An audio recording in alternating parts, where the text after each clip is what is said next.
Hello, everyone from Chelsea Fan TV. I hope you're all doing very, very well. Big up to everyone that's watching from wherever. We are here for the preview of the big one, the big clash. Chelsea taking on Barcelona in the Champions League. And you know what? The match day streams are back, people. I'll be totally honest. I think I burnt myself out when we did so many streams before. It got to the stage, Kev, where we were doing 2 a day all the time, and videos and recording. And obviously I have a normal job as well. And you know what? I just needed a break from it. That's the God honest truth, guys. I mean, we kept the channel ticking along, but I've learnt my lesson. If you're going to do it, make sure it's sustainable and keep doing it. Obviously you have had a little break yourself, Kev. For numerous reasons. The biggest reason is because my internet's not capable of keeping up with the streams. But I've obviously I've got about 3 football managers on this laptop, but I don't even play FM22, FM24 and a demo. So I've basically deleted them, and it seems to be running pretty smoothly now. So I'm back on, obviously, with work as well. Flat out work, locking into my little project I've got going on. So I haven't had the time. But yeah, it's always good to be back on when there's time, you know. Massive game today, and I'm sure we'll talk about everything possible. Yeah, it is a big one. Big Tip saying these two youths dealing with puberty and big world-class football nights. It's a young man's world football. Obviously, we're talking about Estevao and Yamal in there. And by the way, you know, these aren't just random youths. These are the elite of elite youngsters. And you know what? We had this conversation years ago, Kev, when we were signing all of these young players. And the debate was, why are we signing all of these young players? Why are we doing it? Yep. And the answer to that, from a fan's perspective, was always, listen, I don't mind if we sign young players, but can you at least go out and sign the best ones, the elite ones, not the ones that are just prodigies, that are actually showing that they can already compete at the highest level. And in fairness, we did do that with Estevao, bringing him in. At least it looks that way so far. Wow. So I've seen a lot worse. I've seen a lot worse in terms of signings. And I mean, it would have been lovely to have Yamal as well, Kev, but you can't have it all in life, can you? But Estevao's pretty darn good. Estevao for me this year, apart from Casado, has been the second best player for us, without a doubt. International stage, he's performing. For the club, he's performing. Every time he gets the ball, there's always like a sign of relief around the stadium, because there's a player that actually wants to get the ball and carry it and get at him. And the thing is, as well, is with Estevao, he's good on the ball, getting into areas. So was Nani Madueke. Well, the difference is there's an end product behind it. You know, he can pick someone out of a cross, or you can put it back stick. He can finish. Wow, yeah. So if we're signing the best of the best like Estevao, I have no qualms with that. Same with that guy from Portugal. He seems to be Quenda. He seems to be another one which could be exciting signing for next year. So I've heard good things about Quenda. Yeah, he looks brilliant. So him on the left, Estevao on the right, and Palmer for the middle next year. And if we sort out the strike, get a striker who can put the ball in the back of net, finally, I'm sure that we could be challenging and all from all ends. But yeah, it's exciting to see that we've got some fascinating players within the squad that, you know, that can excite the fan base. 100%. Yeah, this is the thing, isn't it, as well, that last season I didn't feel that excitement. I didn't feel the anticipation going into games. I just felt bored at times. You know, I think a lot of people will agree with me. Whether you like Maresca or not, you can't deny a lot of the football was really boring. There was very exciting matches as well, especially coming up to the new year.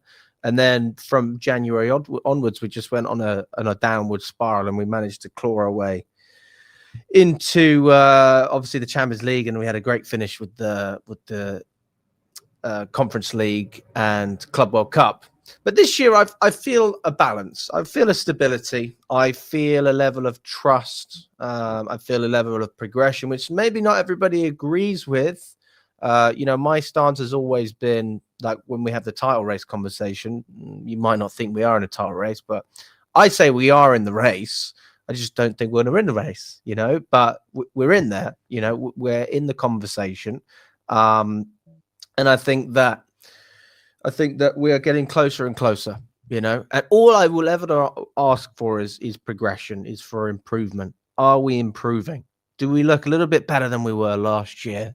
Are we playing better football? Yep. Are we winning more? Are we getting more points? Are we progressing in more competitions? And I would say that it's looking pretty good so far.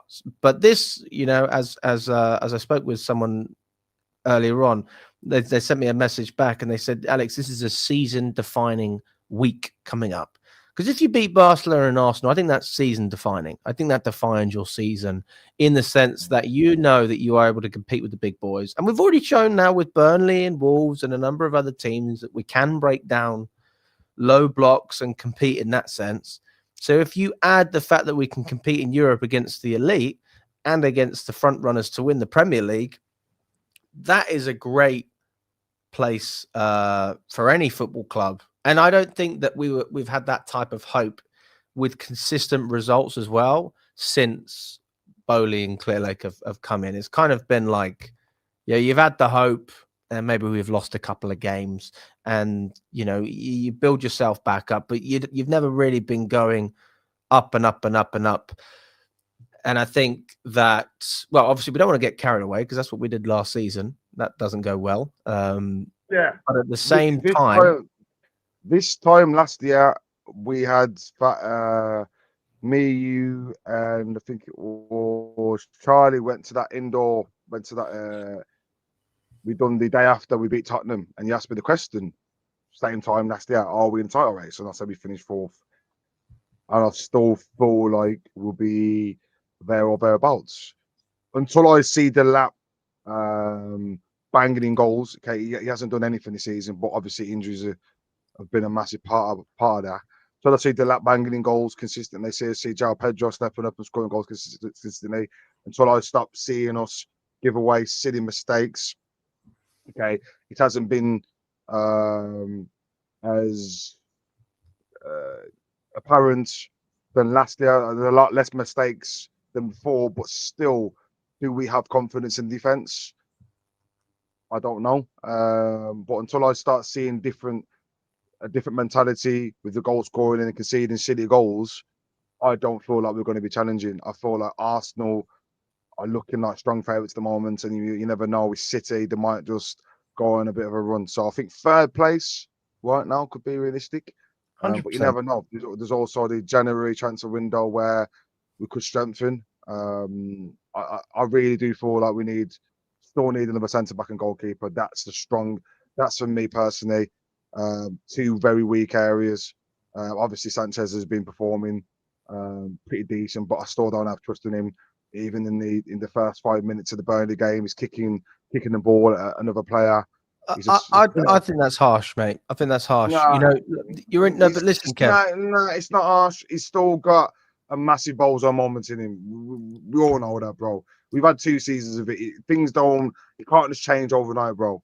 I know over the next few weeks there's going to be a moment where he's going to kick a ball to another player, or he's going to rush out or do something stupid.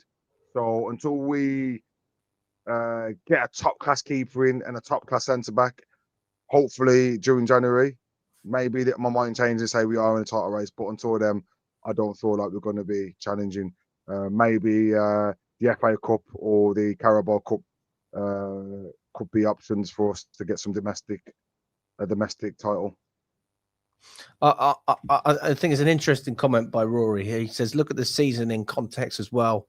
Would City be where they are without Haaland up top? Same for Arsenal without Saliba. We're doing very well for the players we have currently. I completely agree. This kind of also goes and leans into what Maresca said, which he said last season as well, which is that he doesn't want to rely on one player to score all the goals, basically get all the GA. He wants the team to contribute. He wants the goals to be spread out If those of you saw as well on my socials, I did a little thing on the Sun yesterday in studio, and we spoke about it. In fact, we did a combined Chelsea and Barcelona 11. I got a little bit cooked in there, to be fair, because I put Araujo instead of. I hope we can do the same. I hope you want to do the same thing. Of course, sure. That'd be fun, Sure, why not? We can do that at the end. We can do a joint 11. But no, all in all, like, I'm feeling good about this game. I'm feeling confident. I'm feeling confident about the team as a whole. Michael says, don't we have 7 clean sheets in 12? I don't know the exact number, but yeah, sure, we'll check that out. We'll confirm that. Big Tip says, bet this Brummy guy is good fun at parties. Fucking hell. You don't want to go partying with Kev. Because if you go partying with Kev, you're not coming back. But don't get it twisted, brother. Big Tips. This is me and the professional tip. I am a party animal, mate. Ask about me. Ask about me. What's the saying? They say it for footballers. It's oh God, the streets remember. The streets won't forget. That's what it is. The streets won't forget. But I don't think you can say that for house parties. Anyway. Sorry, Kev.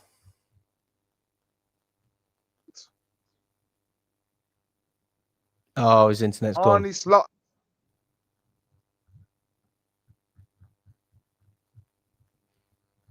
internet's gone. Kev, it was fun while it lasted, mate. Is it working now? Go on, give it a crack. I'm back.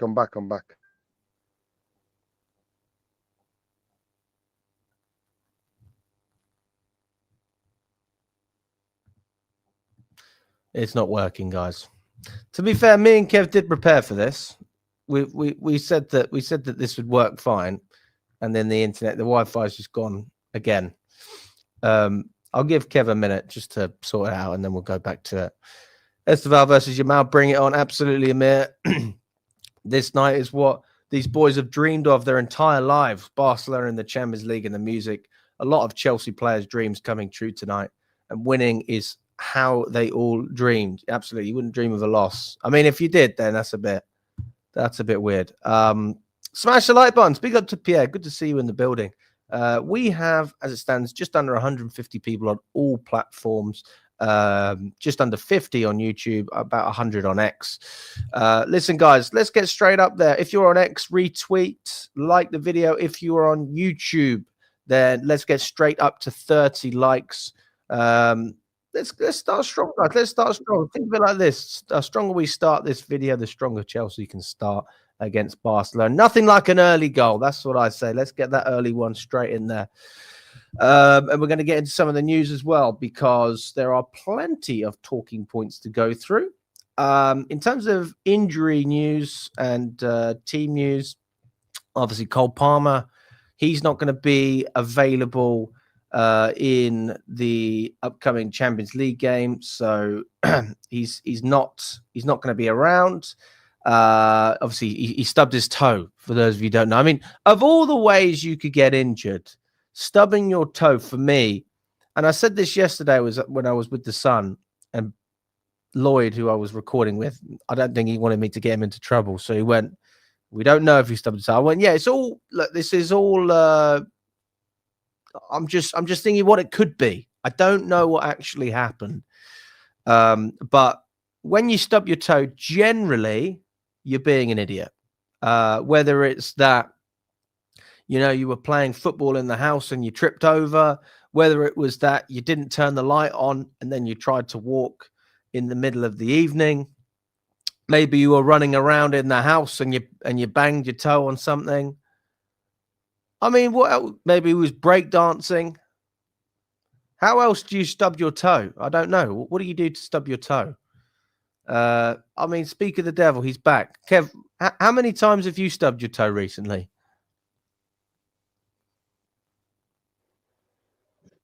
Wow, I done it a few months ago.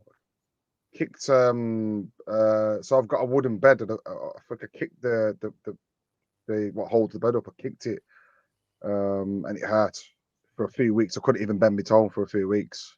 But I soldiered it and got on with it, and it just got better and better. But I'm not sure about that one. I don't think he broke his toe. I think that's a bit of No, bull no. crap. Well, I he think did he something was to his toe. He having stubbed a it. laugh with it. He stubbed his toe, Kev. That's that's Yeah. what they're saying he did. Mm. They're saying he stubbed his toe. He has returned to light training and is reportedly in good spirits with protective footwear.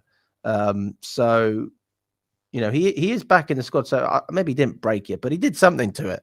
He stubbed his toe regardless. I don't know what details we're going to go into with that. But for me, Yeah.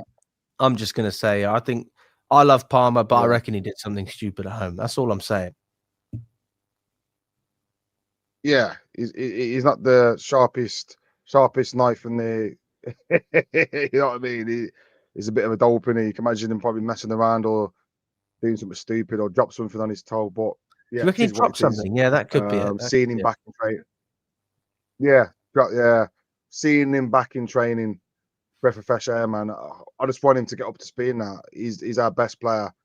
You know, we need him back and need him back firing. That's 20 to 30 GAs until the end of the season with an informed Palmer. So that can be the difference between us finishing fifth and finishing third, or going on a good Champions League run, which I feel like we can do.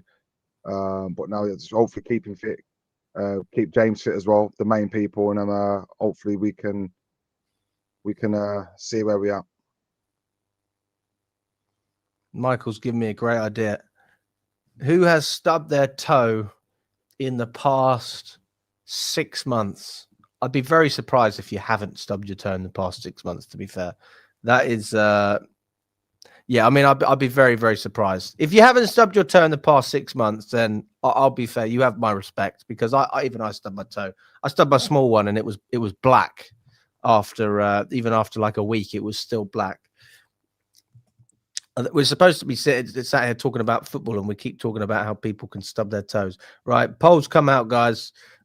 Did you stub your toe in the last 6 months? Simple as that. Yes or no? These are the serious questions that people want the answers to.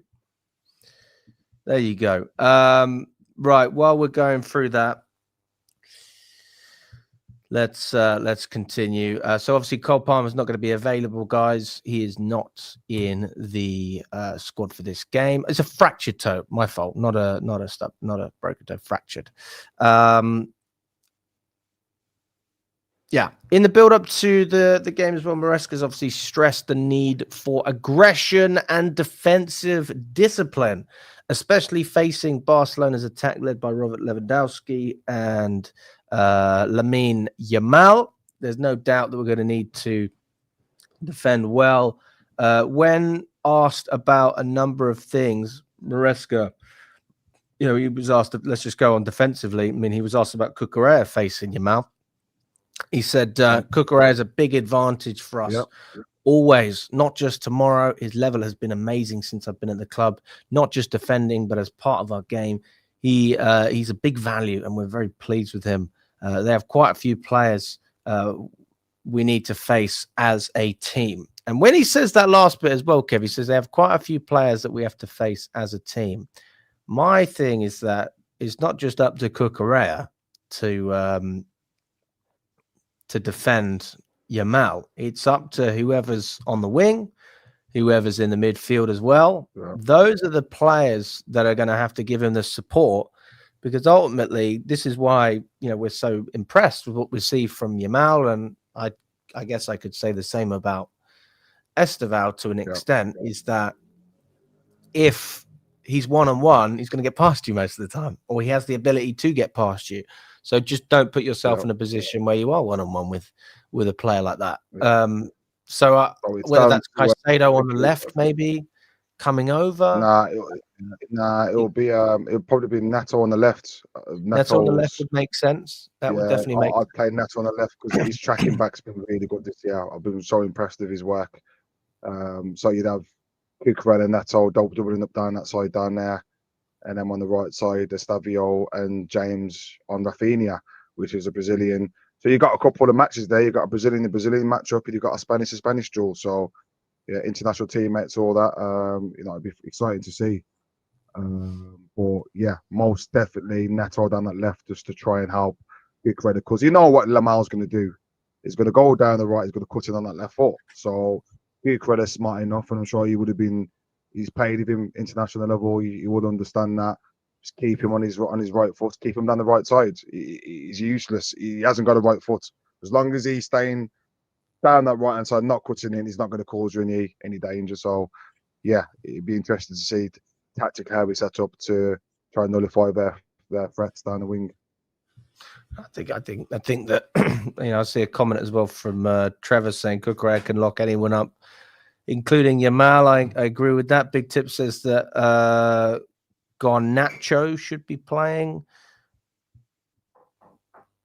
Rory said he'd play the same lineup that we had against Liverpool, but with Neto on the left and Estevao on the right. I think that makes sense. I think there's some fair comments. Although I don't see Garnacho starting. If Estevao starts, then Neto starts for me. But then, and people haven't spoken about this because we haven't actually had an issue with Neto. But I want to be cautious with Neto because when he was at Wolves, Kev, he was very injury prone. And I don't want to overplay that. I don't want to lose the quality that he offers us defensively and doesn't get any credit for. I keep banging on about it, and people go, "So Alex, the only reason you like Neto is because he runs and tracks back and works hard and is unselfish and is a team player and is literally he does all the basics, makes good runs." Obviously, people don't say that when they're trying to criticize him, but that's my point. It's like he does so much for the team, and he gets nothing. He gets zero credit. I think Neto's a better player than Willian was for Chelsea, as it stands. Like, I would rather have Neto in my team than Willian. Willian? Yes. Willian? Yes. Oh, bro, behave, man. Behave, bro. I'd rather have Neto. No chance. Rather Pedro Neto than Willian? Yes. Are you Because serious? that's the best comparison I could give you in terms of players that aren't necessarily appreciated as much, don't get the GA that people necessarily expect, but they have a work rate. For me, Pedro Neto, Willian had way better. Mate, Willian was shit one year and great the other year. He was great and then he was rubbish. I'll never forget the season he performed so well under Lampard. And then do you know what I said, Kev? Don't give him a new contract. Don't do it. And then he went to Arsenal and he was rubbish. Because he was so inconsistent. Yeah, Neto wasn't on the level of Willian. I got to admit that. Yes, absolutely. No, I can see where you're coming from. Neto gives everything he's got, but Willian was on another level with ability-wise. I couldn't say much about consistency, but ability-wise, Willian was the way he used to cut in on that from that left onto his right foot and whip it. He can't. Neto was a bit too. He'll cut inside, and then I'm not denying that individual quality. I agree with you on that. In terms of his shimmy, Willian was great. In fact, the last time we played Barcelona, Willian scored that goal, and I was in Matthew Harding. That's true. But if we're looking at other aspects, and I would put Neto above Willian, I would say Neto is more reliable. I would say that I think he's got better crossing than Willian. I think he's faster than Willian. I think he's a harder worker than Willian. 100%. Oh, bro. 100%. 100%. And that's not me criticizing Willian. That's just me trying to show how much I like Pedro Neto. That's what you think, but I've seen Willian against City, and he absolutely dusted the defense, run straight through City way when we won the league that year, banged it in bottom corner. I couldn't see Neto doing that, bro. Willian was way quicker than Neto, bro. But technically, I will agree with you. Willian was better technically. Yeah. Technically, I agree. Yeah. I agree. But I think overall, I would rather have Neto. That's just my opinion. That's my opinion. Because I know what I'm going to get from Neto pretty much every week. I know what I'm going to get, and I feel like Willian was not so much game by game, but season by season. He'd be great one season and poor the next, and that's not good enough. I think Now, that some would was. I argue that think that Neto was was poor the last main season. I would reason argue that. was I think with Willian, when you've got Eden Hazard in the squad, when you've got Pedro Rodriguez in the squad, when you've got This is the whole a point. lot, a lot better players around you. No. When you got a lot of better players around you, the way we look at you, you're the third best because Pedro and Hazard was clear of him for me personally. But put Willian in this team now, he's the best winger we've got, bro. Without fail. He's better than Neto. For me, he's the best winger. Put him in the squad now, he's the best winger we've got. He's not better than Estevao. He's, bro. No. Estevao's got work to do, brother. Don't.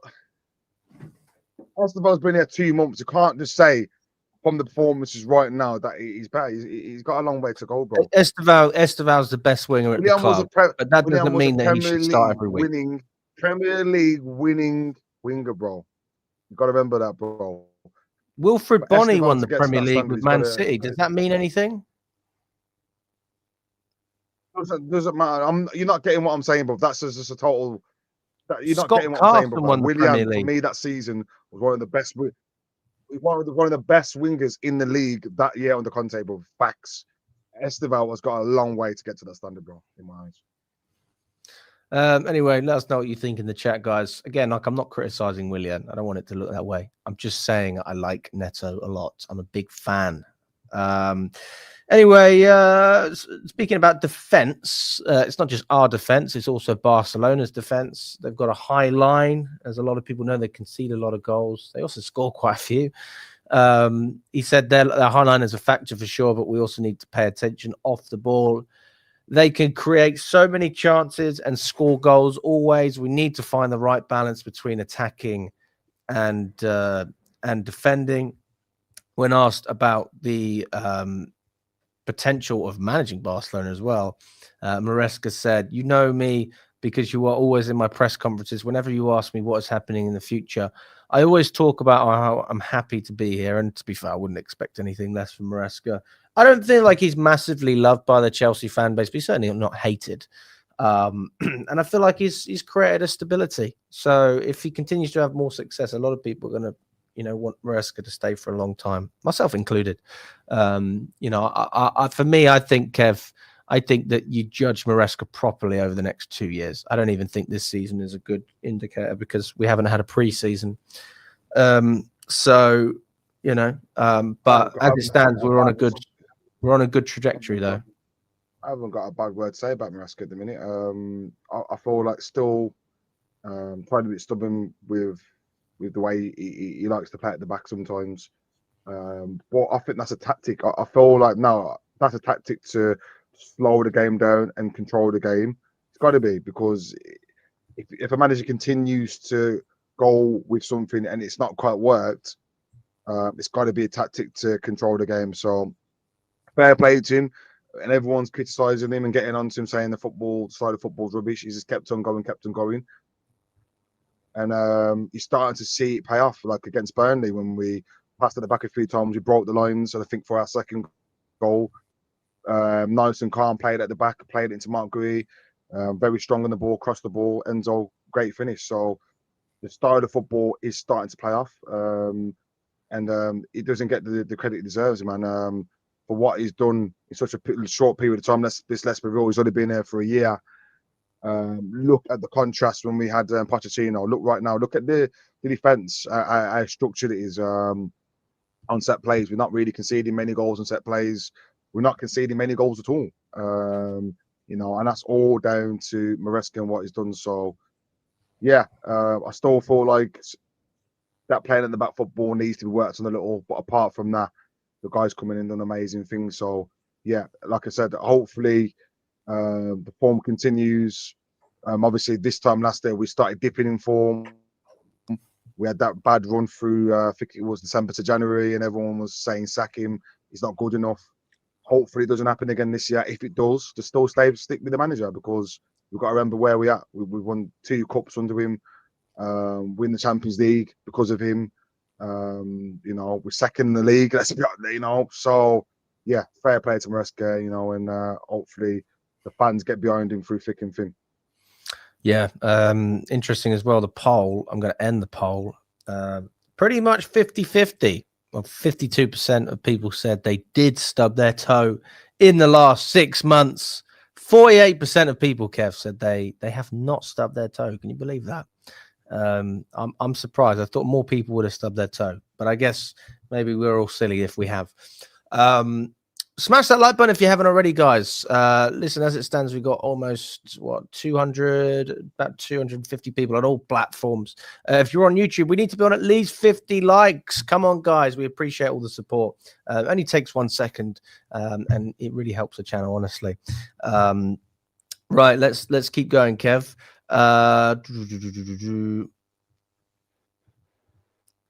Enzo Fernandez, what are we thinking about the midfield, Kev? Like, in terms of his form, like one of the big conversations has been, do you want him to be deeper like he was under Potter? Looks a little bit more sexy when he pings those passes, or are you just happy with the GA, but doesn't necessarily look like he's getting involved? For me, it's all about finding the balance, but then it's like, if you had to choose, what would you choose? And I suppose if you're getting GA from other places, it's fine, but so you'd rather have less GA and more control in the middle of the park. Consistency with the performance. With our midfield, the midfield trio, which is always the two deep line defensive players and the attacking cam. So it's like a free. That's a key way to where we want to play, because we play for the lines a lot. So if it's not Lavia dropping into space, it's Casado. If it's not Enzo. So he's got to be more aware of his position. I think sometimes he gets drawn out of position, he gets caught a lot of times on transition. I feel like now Casado or whoever is sitting gives him that bit more protection for him to go up, and now he's crashing the box and he's getting goals, which is good. But for me personally, a midfielder's job, I'm not too concerned about my midfielder scoring goals. I think the midfielder, it's more about how you can pass the ball, how you can keep the ball, how you can dictate the play, break play up as well. I think that's a part of his game that he needs to work on, a bit slow on the defensive transition. But good goal the weekend, the way he timed his run into the box, good finish first time. I just want to see some consistency from him. That's one thing that we haven't had from Enzo. He's had 2-3 games where he's looked like the next best thing, and then he'll start hiding for 3 games, and then he'll come back again. And that's not good enough for a £100 million player, £110 million player. So I just want to see him getting a 7 out of 10 every week. And if he scores a goal, that's a bonus. If he gets an assist, that's a bonus. But for me personally, the level of performances, the consistency is more important than the GAs. I think Enzo has pretty much been a 7 out of 10 most of the season, and I think that's a good thing. That's a great thing. He is reliable. I would say he's reliable. I think he's more reliable because of who he plays with. Having Caicedo helps. I think Andre Santos was pretty darn good against Burnley. I was having a chat with Don this morning. He said Maresca's got to give Caicedo more of an opportunity. Not Caicedo. Santos more of an opportunity to play regularly. He's got to trust him. I agree with that. I think Andre Santos is definitely showing that he's settling in. I still think that you would pick Enzo because, one thing that Enzo's now got that he didn't necessarily have before is the GA. I think it's hard to compete with that. That goal against Burnley, for example, the second one was so crucial, and that allowed us to not bring Estevao on because he was about to come on, Kev. And then we scored the goal, and Maresca went, all right, off you go. You don't have to come on anymore. And I said, fair enough. Yeah. A lot of people were gutted, obviously, because they've come all the way out and maybe they don't go to every game and you want to watch Estevao play. But you've got to appreciate that this guy is going to be such an asset for us this season. And we are now in the thick of it, Kev. This is now the stage where all of the rotation, all of the players that would have been unhappy at a lack of game time, and this is not just Chelsea, this is every club, they are now going to probably feature because they have to. Because the other players just can't handle the amount of minutes that we're going to be playing. You can't handle a Tuesday and a Saturday all the time, every single week. It's so difficult to manage physically, mentally, without making mistakes. Like your body, your mind needs a little bit of a rest. So, yeah, we're going to have to see Santos involved at some point. But I don't think that will be against Barcelona, to be I quite thought frank. the thing is, I'm a lot more happier than what I'm this time last year. Injuries were still apparent, and we didn't have the depth. When Lavia got injured, we was all like that. Now Santos came in and put in a performance like that against Burnley. We needed him this season because we can't rely on Lavia. He's just too. He just not hasn't got it. He's not fit. He's just not a naturally fit person. He's someone that you'll bring off the bench the last 20 minutes, and I feel like it's going to be that way for the next few months of him. So now we've got a bit of backup in the middle with Santos. We've got a bit more backup up top. So say if Delap gets injured, we got João Pedro. If João Pedro gets injured, we've got Delap. We've got more cover on the wings as well. So we've got a lot more depth than last year going into this very, very tricky period where we've got to fix seven games in 3 weeks, 4 weeks. Got quite a lot of games, mate. So you're going to need to, as the manager, you're going to need to rotate your teams accordingly. 2 massive games this week. Good of him to rest Casado. Good of him to rest Estevao as well. Give him the rest they need. But the more importantly now is getting these 2 games across the line. Massive, massive games. This will show us as fans, show us as a club where we're at coming up against 2 powerhouses. If we go and get 1 win or 1 draw, at least we can say that we're competing. If we go and get 2 L's, that means all these wins against Burnley's, Wolves, and drawing against Carrier-Bag doesn't mean anything because we should be winning these games anyway. I understand that you have to beat the team in front of it, but you have to beat the big teams to be in it and to give fans confidence. To Arsenal beat us on Sunday, that's 9 points going into Christmas. I don't feel that we can pull that back. If we win, it's 3 points. And imagine how much confidence that does. So massive, massive week ahead. I'm sure we'll probably play 2 very similar teams. But after that, I think it's Leeds the week after, another tough game in the midweek. So the games are coming thick and fast. So hopefully the gaffer gets it right with his decisions and the squads because it's going to be hard. No, I agree. We need him to make some good decisions. Obviously, you got Lavia out as well. Colwell obviously not available in terms of injury list. I think Palmer's the main one, but we've shown that we can win without Palmer, and that's why I have confidence. I'm predicting a win, Kev. I don't know what you're predicting. I'm going to predict a 3-2 win for Chelsea. I'm going to predict a high scoring game. I'm going to predict a goal for Yamal. I'm going to predict an assist for Estevao. And I'll probably predict a goal for a player like Pedro Neto if he does score, because we're going to have lots of space in behind to counter. Maybe even a Moises Caicedo banger as well. Maybe a set piece goal. That'd be nice. So yeah, I mean that's my feeling going into this one. I think it's going to be going off what you said, brother. Sorry to interrupt. I think it'll be a draw. Like a 2-2 or a 1-1? 2-2. Or a 3-3? 2-2 would be. I think we'll take the lead, and I think first half we'll really come out and we'll get them. Obviously, we're at home, and I was saying this earlier. I was saying this to one of my mates. Barcelona, when this was like under the Mourinho, Pep days and that era, when we played Barcelona, I used to be scared. I used to be worried, thinking we're basically screwed. Ronaldinho, Eto'o, Messi, Xavi, Iniesta, Traore, the rest of them. I was thinking we're screwed. I don't get that vibe from Barcelona anymore. I don't think they're that much of a good team.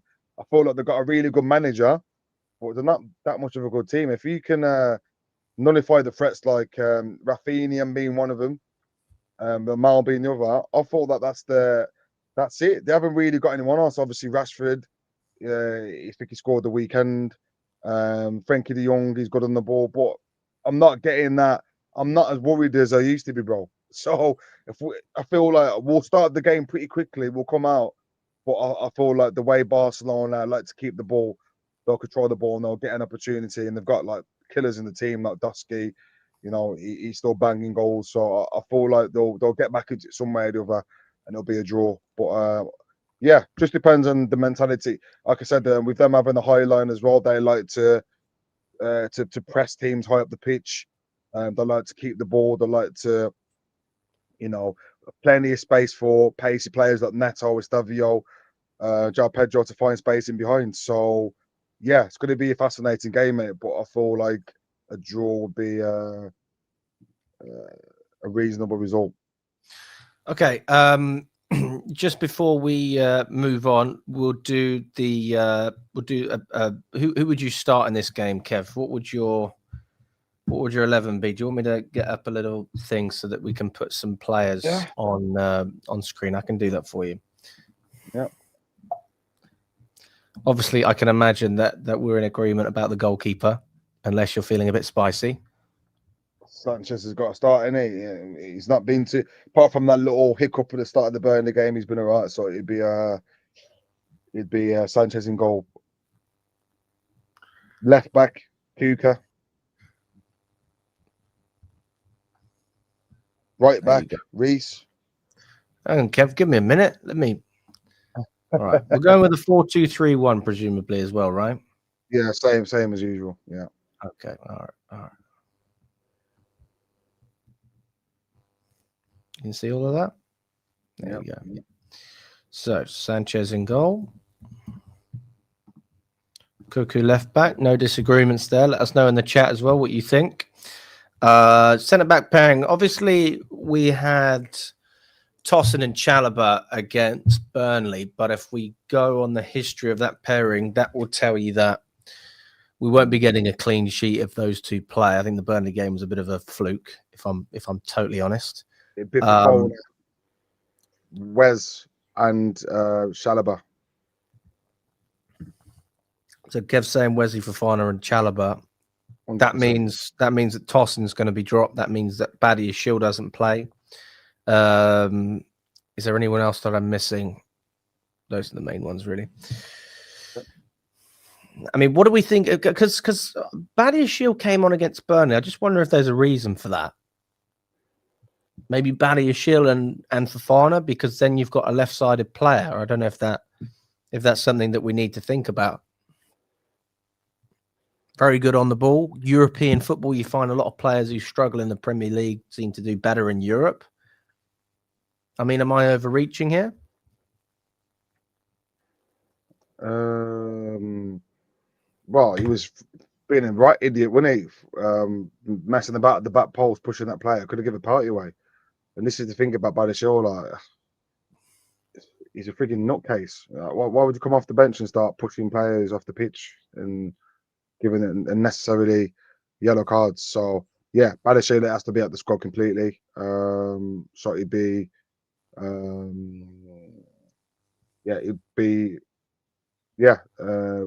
Chalobah and Chalobah Fofana, centre backs, 100%.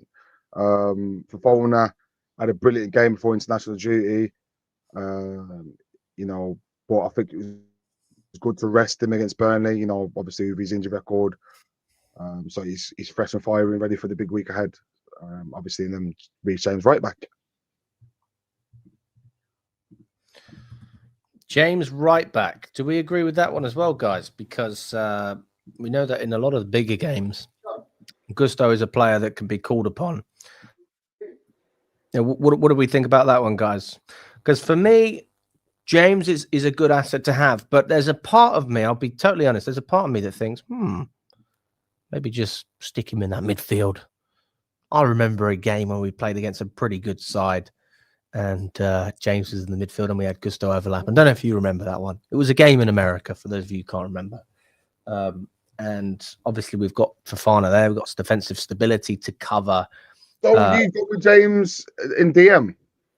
Well, no, I'm just flirting with the idea, Kev. I'm not saying that he needs to do. I'm just flirting with the idea because so I mean the way I see it, let's just say you've got Gusto in there on the right hand side. Now, I was thinking that as well, to be honest. And I presume Estevao is going to be here. So let's just play with the idea that you've got Gusto and then coming I'd have Casado next to James. You've got Estevao gliding in across. And that means that you got someone who can cover here, and you got a good defender with Fofana, who I know can cover there as well. That's all I'm saying. That's all I'm saying. Yeah, and then it'd be Enzo in the 10. Enzo in the 10. So you're happy with what I've got there? Because I'm not saying that we need to do it. Makes perfect sense, because what will happen then is it's not a 4-2-3-1. It'd be more or less a 4-3-3, because Enzo will then drop in on a defense to help James and Casado, and that's a solid base in front of your defense. And like you just mentioned on the attack, Estevao comes into the cam, and then that gives Gusto the opportunity to overlap and keep the width from the right. So you're saying, hang on a sec. You're saying, so we've got Gusto overlapping, we've got Estevao here, we've got James in the midfield covering, we've got Fofana who can come across. You're saying that Enzo's going to come a little bit deeper if James goes across. Is that what you're saying? Yeah, basically, yeah. And then what's his role when we have the ball? So you're saying that he just sits. So when we got the ball, Casado sits and James goes more wide to cover the space. Right. So just where he is now, and then Gusto can go right at the pitch and help out on attack, which he's been really good at the last couple of weeks. Got his first goal against Wolves as well. So yeah, so you'd have Caicedo going further up than Fernandez, or you'd have Caicedo sitting and Fernandez. Caicedo sitting. Right. Caicedo sitting, Fernando's being the floater again, like the box crasher. So on the attack, he gets up, but on the defense, he comes in and sits with James and Caicedo to give cover. So James then could shuffle across the right side, and you got Fernandez and Caicedo back in the pivot. I'm with you. Okay, let's go back off 3-4-4-2-1. Perfect. So let's just see what the chat is saying. I mean, do we agree with this? Pierre agrees with what I was saying about Gusto. Same as the Liverpool game, says Neil. Would it be worth playing Caicedo and Santos with Fernandez as the 10? Well, in that case, you drop either James or Gusto. But, I mean, if that's the case, I think Gusto would be dropped. And then James would probably end up playing. Because you wouldn't... I don't think you just drop James for Gusto. I think you almost use them to complement each other in a way. Because Gusto can go up, James can cover him. James is decent enough on the ball. But again, I mean, at the highest level, it's unless you're pinging a lot of longer balls, you're trying to go over the top of the defense, then passing out from the back and just sort of knocking it about, I think that's where James is weak. I think that when we're opening up space, that's when he's all right. Because there's spaces behind us as well, but I think James is good enough to read the game, and Fofana's got the pace, and I think he's reliable to win a lot of those duels when players are bombing in behind. Yep. Trevor says Maresca will play Gusto and Reece in midfield. Okay, so you agree as well. Caicedo and Reece pivot, Enzo in the 10. João Pedro up top.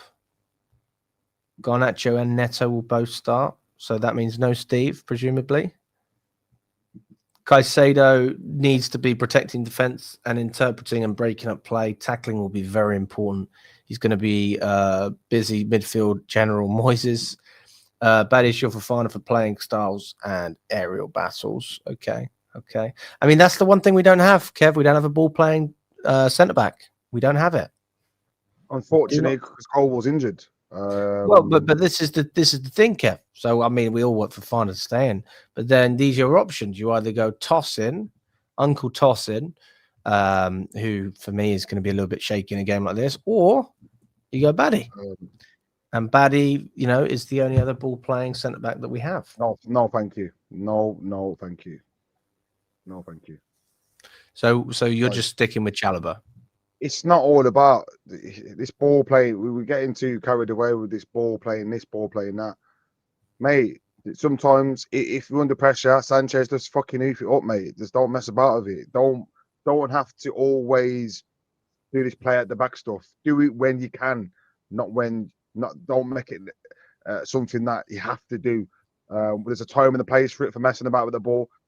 If they're locking on and pressing us high up the pitch and they've got a clear way you'll see it in the first 2-3 minutes of the game. If they're locked on towards and pressing us up the pitch, and they really are chasing that ball with intensity, that's when the playing at the back football has to go and say, you know what, we're going to go back to route one football, get the ball at the pitch, and let's cause the mayhem further up the pitch. But yeah, just keep it shallow open for Verona. That's more solid on as a defensive duo for me than a Badashida or Fona or the tossing in there. Yeah, Blue Ven agrees with you. He says we don't need ball playing versus a high line. No, you're right. You are right. I'm just talking about those through balls. But if we're just going to knock it over the top, then that negates that issue. So no confusion there. Estevao will come off the bench, says Trevor. Estevao shouldn't start according to Patricky, but he still loves him. Santos over James, says the real gem. So who are we having on the left, Kev? Because me personally, I think we're in agreement here. I would go Neto as well. And the reason is we're going to have Yamal, and Cucurella's going to need some help, guys. He's going to need some help. And I think that he's going to get a little bit of help from Caicedo. And fucking hell, what's happened to my formation here? Jesus. That's a 4. Let's get my formation sorted again. I don't know. When I edit it, it doesn't ever go back to the original. It just sort of stays. So I think Caicedo's going to have to come and help. And I think Neto's going to have to come and help at times as well for Yamal. And yeah, that's where I am with that one. I don't think it could just be Neto. Caicedo will definitely have to come across 100%. And there's no issue with that. That's the biggest threat, Kev. So there's no problem prioritizing Caicedo, and on that left-hand side, Barcelona's right. No issue there. No issue whatsoever. And, we saw it. Palace did it really well against Estevao when he came on. Double up on the guy. And it was a lot harder for him. He wasn't making as many things happening. He wasn't able to receive the ball. So you just do that same thing with a player like Yamal, and I'm not saying it works because, again, the guy is elite. He's one of the best, if not he is the best for his age group. And, you're going to give yourself a higher chance of success. The only thing then is, Kev... Estevao is clear of Yamal, just for the record. Estevao is clear for me. All right, I'm gonna let you expand on that. Put a poll in the chat. Okay, and listen, fans. Don't be biased. To say how it is, who would you rather have right now, Yamal or Estevao? Yamal. Of course, you'd rather have Yamal. Just about. I'm saying Steve's gonna. I think Steve's gonna take him out of the game within a year. I think he's gonna be better. Trust me.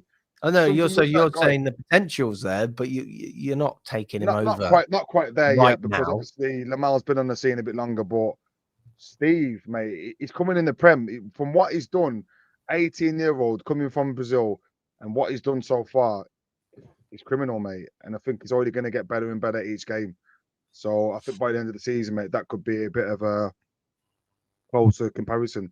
But yeah, I think Yamal will be there just about, but let's see. Just about. Oh, it's funny. Hey, listen, you can't disrespect Yamal. I think he's going to come back to bite us, Kev, if you keep speaking like that. But bro, listen, I'm not worried. Bro, I was watching Chelsea Barcelona when I used to be like this. Ronaldinho, Deco, Xavi, Etu. Yeah, so when you talk, I'm not worried, bro. That doesn't. He's a good player, but wow, he wouldn't even clean the boots of some of the players that we've seen. Obviously, Messi as well. We wouldn't even clean the boots of some of the players that we've seen in the Mourinho Pep days, where it was just an absolute brilliant game, brilliant teams to see. So yeah, I'm not worried. I feel like Cucurella, Caicedo, Neto down that side, if they work together properly, that they could take him out of the game. No, I agree with that. I wouldn't underestimate what Yamal can do. Okay, and then we've got up top. The options are Delap or João Pedro, or Mark Yu. Don't know why nobody's mentioning Mark Yu as well. I'll go João Pedro, but I think you come off the bench. I've just not been I know he's had an injury in that, but the laps, I just don't know what the crack is with him at the minute.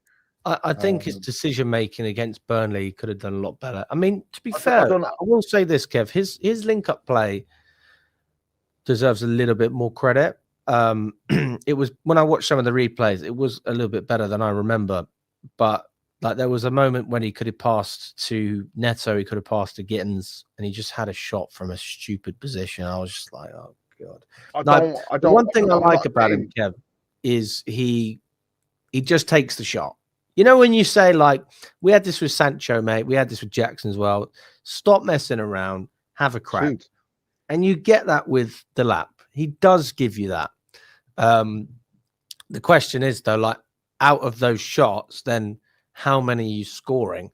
And in 12 games, now let's take into consideration that he's scored one. He scored one. But, I mean, he's not obviously not starting all of those games. But he's still, for me, been quite underwhelming in terms of the impact. But I will say that if he hadn't have been injured, I'm trying to remember the game that he got injured at the beginning of the season. What was the game, guys, that he got injured? Was it? No, it wasn't Brighton. Palace, I think, wasn't it? No, it wasn't Palace. It wasn't Palace. There was a game that he got injured. Yeah. And I just can't think of it off the top of my head. Let me know in the comments, please, guys. And I feel like if he hadn't have got that injury, we would be having a different conversation. I think that he would have integrated better. I think he would have had more game time. Like, this is pretty standard stuff. But I think that injury set him back because now some of the things that we're getting from other players, we're not necessarily getting from Delap. But that doesn't negate the fact that Delap still offers something that I think the other players struggle to do, which is a huge physical presence. I think he can be a real bully, and I just think he's a handful for defenders. I really do. I think he's a handful for defenders. But ultimately, Alex, all these things, all the attributes talking about being physical, being this, being that, your job is to put the ball in the net, and this is what we wanted, bro. I didn't want no Delap, but I knew it'd be a big task for him to outscore him, his record from last year. You know, he's had one season in the top flight, and we go in and spend it. Okay, £30 million is not a massive amount of money in this day and age, but I feel like we should have gone out and got someone a bit more quality.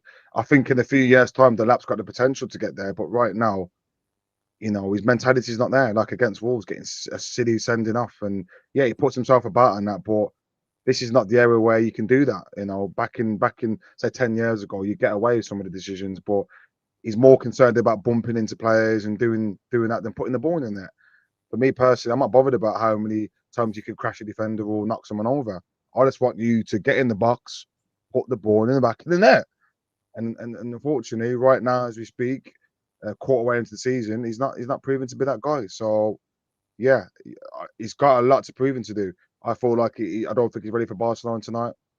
I feel like João Pedro will give us a bit more. Hopefully, he gets a goal as well for his confidence. But in respect to the Delap, he's got a lot of work to do to prove to us fans that he's ready for that number 9 shirt at Chelsea.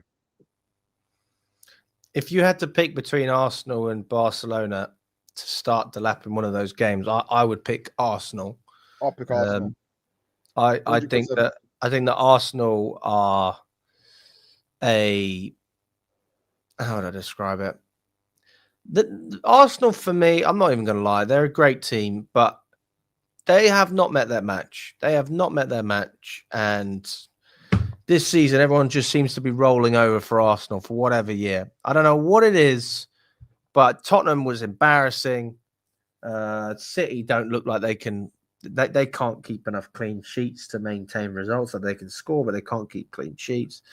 Obviously, United aren't in the picture. Liverpool, pathetic, to be honest with you. I predicted Slot would never succeed at Liverpool, but I predicted it last season when they won the league. And now this is all happening. But I don't necessarily know if I could blame Slot for Liverpool's downfall. Maybe that's more of a recruitment issue and struggling to bring all these new players together. So we need to challenge these guys. We need to bully Arsenal in the sense of doing what we do well. And we've shown that we can score from set pieces. That's one thing we can be positive about. If Gabriel doesn't play as well, I'll take that as another positive. I don't know how Arsenal will approach this game against, but I feel I have this sort of inkling that Arsenal will be relatively defensive. I don't know why I feel that way, but I have this feeling that they'll just sit back a little bit, and allow us to have the ball. And in that case, I think that we'll struggle more. But if Arsenal come out and play, then I think we've got a real chance of beating them, 100%. I mean, really, we should have beaten them a number of times. I remember when obviously we conceded that goal and Robert Sanchez gave the ball to Declan Rice. Everyone remembers that one. And you're just thinking to yourself, Jesus Christ, like, come on, man. Like, we fully deserve to win that game. And that's an individual mistake that costs us. When you drop points and lose games because of individual mistakes, it's very hard to criticize the whole team because you kind of know that you really did deserve the result. And that's it. I think if we have individual mistakes, then we lose against Arsenal. I'll say the same against Barcelona, guys. But if we keep it together, which Robert Sanchez has in recent times, our defense a little bit shaky, but with Fofana, we've shown we could be a lot more reliable. We've got the legs with Gusto. If he starts it again, this is according to our predicted lineup, what we think we should do. Might not actually happen. I mean, there's a good chance as well, guys. There is a good chance that what we see is this, and then we've got Delap up front. I mean, I think there is a chance of that happening. I'm not going to say that. And then I'd probably go with fuck's sake, 4-2-3-1, and then I'd probably go with James instead of Gusto if I had to pick one of the two. So I mean, that's the other option that we haven't really spoken about. Another one that we haven't spoken about necessarily is that maybe you have Neto on the right and you fit in Garnacho, but that doesn't, that's not very popular, is it? That's not very popular because Garnacho, I don't necessarily trust him tracking back as much, which is why I have Neto to cover Yamal. And then on that right-hand side, I just want something a little bit more sexy.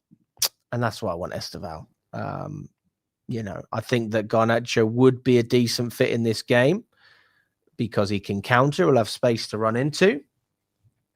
But Steve's got to play. He didn't play against Burnley, scored for Brazil. Why are we holding the man back? I said this after Burnley, Kev. I said, I would rather Estevao play 6 out of 10 games and gives us 100% his best, fully energized, feeling good, feeling fresh, than playing 9 out of 10 or 10 out of 10 games, run into the ground. We have another Cole Palmer situation on our hands. That is not what I want. And I'm going to stand by that. I mean, what do you think about the amendments I've made to the lineup, Kev? So I put Delap in there. I've taken Gusto out. I've made Fernandez deeper. And obviously, João Pedro's gone into the 10. I think the first one's better. I think Fernandez there on transition, it scares me a little bit. I feel like with James, Fernandez has been better defensively recently. I'll give him some credit. He's been better. Gusto on the right. Yeah, but I feel that that's just better for me. I feel like it worked against PSG really well. It works in some games. Teams that have a high line, it works against. And I feel like it could work where you are against Barcelona. Fair. Well, let us know what you think, guys. If you agree or disagree, we've got almost 350 on all platforms. So big up to everyone that's watched. If you've tuned in for the whole show, or if you've just joined recently as well, smash that like button, subscribe to the channel as well. If you want updates, you can turn your notifications on. Let's see if we can get up to around 60 likes on YouTube. My prediction, Kev, as I've already said, I predicted 3-2 to Chelsea. I think it's going to be a high-scoring game. What is your prediction?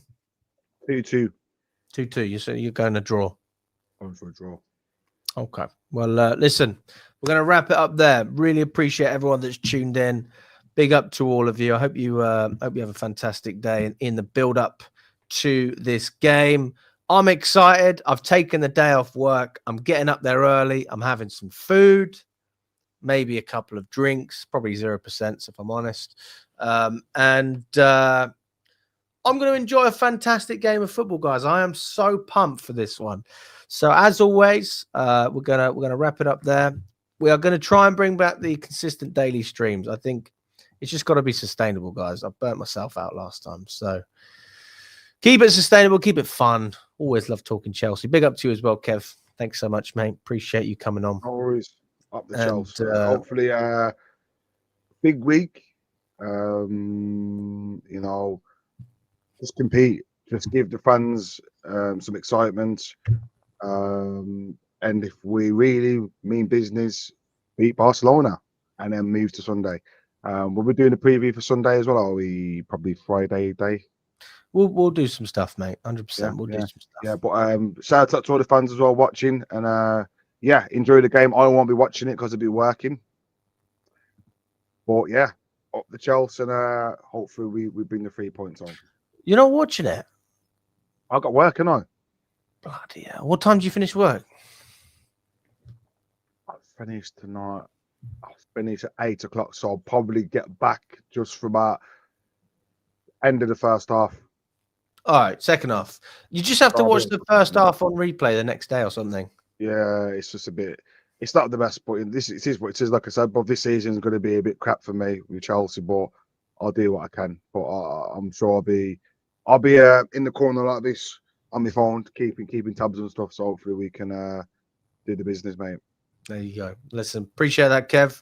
Good to have you on. Big up to everyone, and we will catch up soon. Up the Chelsea. Let's get a result today.